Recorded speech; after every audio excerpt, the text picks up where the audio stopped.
to have the right movement that we want. Sometimes we see something like this. Well, I want to close the gap. I want to close the diastema. And I know that when I apply, I know even by intuition that when I apply the force at the level of the crown, I'm not having, in most of the cases, a translation. I'm not closing the space like this. I'm closing the space like this.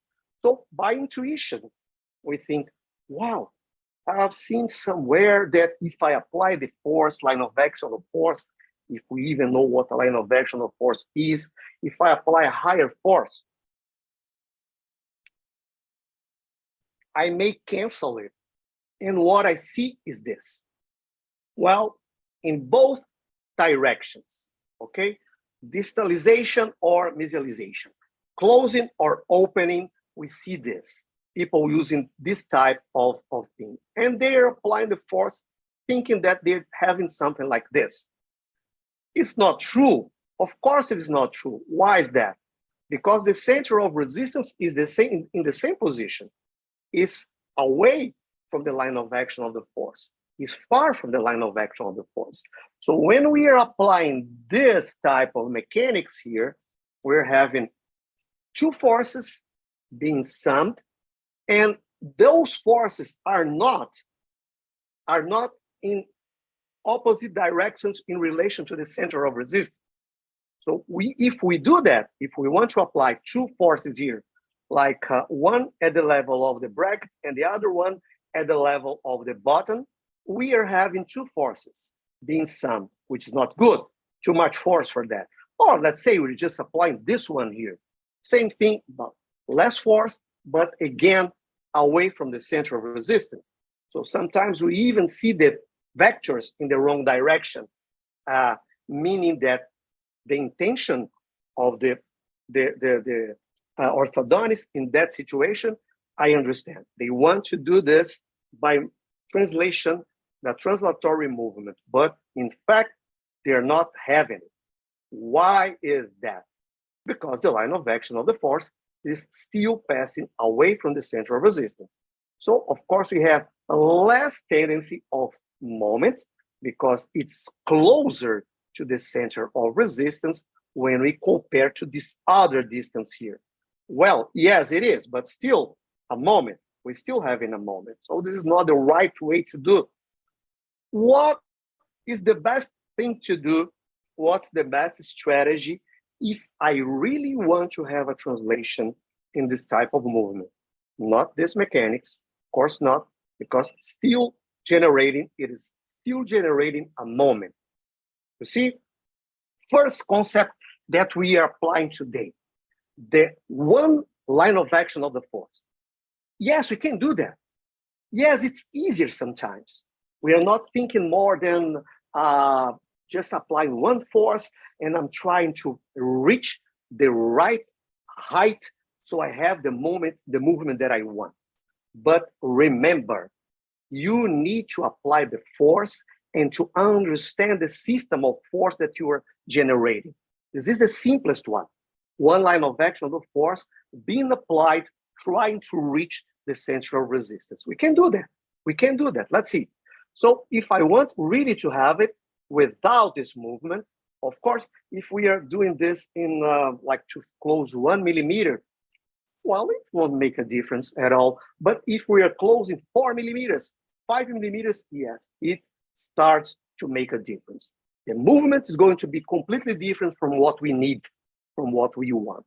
So if I want to apply the right concept for that, I need to have, look at this. So in greater distances, I have a very bad outcome, especially when I apply this in using light arch wires, not heavy arch wires, because a heavy arch wire will generate a couple, and a couple may resist a little bit to this type of inclination. Of course, if I have a thicker arch wire, I'm also generating more friction to the system.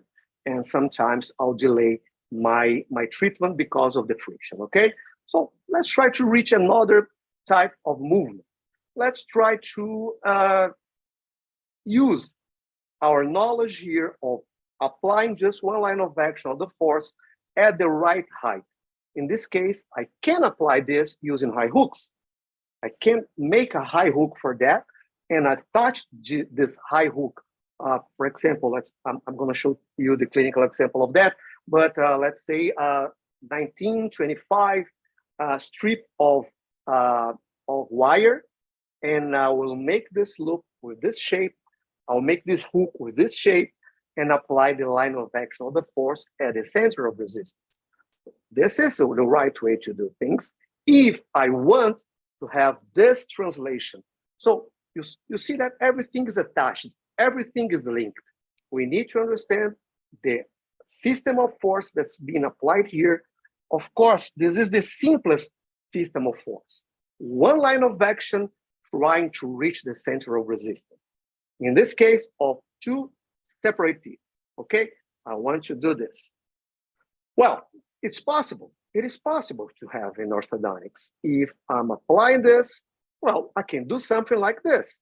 This is an example of a case in which I close the space of two traumatized central incisor that I needed to extract, but I'm going to show you the case, how I did that, and then closing the space, closing the gap, closing the diastema, these two lateral incisors being closed, and the sense just to do this, okay?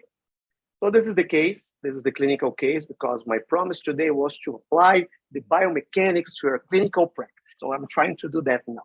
In this case, what happened? As you know, I like to do this.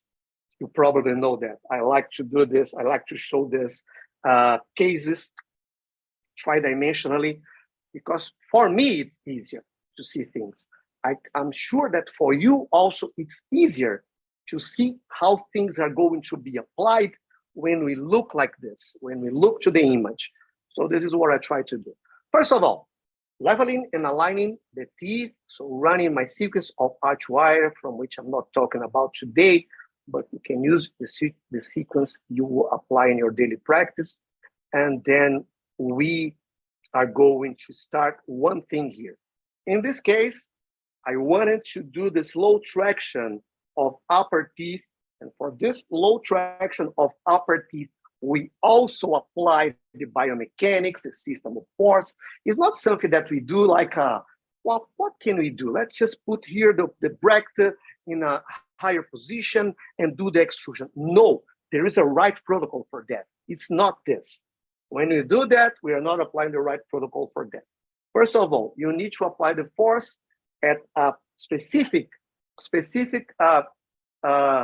activation per time. In this case, 0.5 millimeter each 15 days. In this case, I can do that using step, and step, not applying just the higher position of the bracket. Sometimes I can do that. Like in the end of our treatment, we can do that. At the end of our movement, we can do that, because just for facilitating the process. But if you have a long distance to move your teeth, you need to understand what you're doing, and you need to apply the right biomechanics. Let me show to you. And here we have it. I'm applying 0.5 millimeters each 15 days. Okay, so let's do it again. And of course, we need to adjust the height of the crown. And I'm doing the slow traction. Why is that? Because I want to the bone to follow the movement. And for that, for the bone to follow the movement, I need, prior to the extrusion, the slow extrusion, the slow traction, I need to refer this patient to the periodontist, so the periodontist will clean everything, will apply what they do, and give me back this patient with periodontal health. I don't mean without bone loss, but periodontal health. And then we do that slowly, 0.5 millimeter. I start using the round arch wire for that, and I go very slowly. What's going to happen if I apply a high force? The movement probably will be the same. We'll have the bone following the movement, but not in the right magnitude that we want, okay? So we do that step by step, half millimeter at a time. And now I'm closing the gap, I'm closing the space like this, okay? And then I'm doing this. I'm doing the IPR, grinding the mesial and distal faces of those teeth and closing the gap and closing the space. Of course, when we reach the right size, the exact size of the crown and the root, it won't help me if I do further IPR because it won't close the gap because the root is going to be wider than the crown. So I need to remove the root and go on doing the same thing, and I'm now trying to close the gap using the high force, line of action of the force for that, okay? Here we have it, and then we do our crowns. The case, and at some point, we lost a little bit of inclination, even doing the right thing. It's faster to have this downward movement than going forward. So it goes this way, and we need to adjust. Adjusting, and here we have at some point closing the space, and then extracting the remaining lateral, and then closing the gap. One line of action, you see, one line of action being applied at the center of resistance. So I had a good movement because of that. And here, closing, and here we have, still with the provisional crowns. This patient, unfortunately, didn't change the provisional crowns until today because he doesn't have money for that. I treat this patient without cost for him because I wanted to do that for him. So here it is. We managed to do this to control the inclination of anterior teeth by means of using just one line of action of the force. So in this case, by applying the right height to establish the line of action, we managed to close the gap without further inclination of the central incisors. Lateral in place of central. So that's it.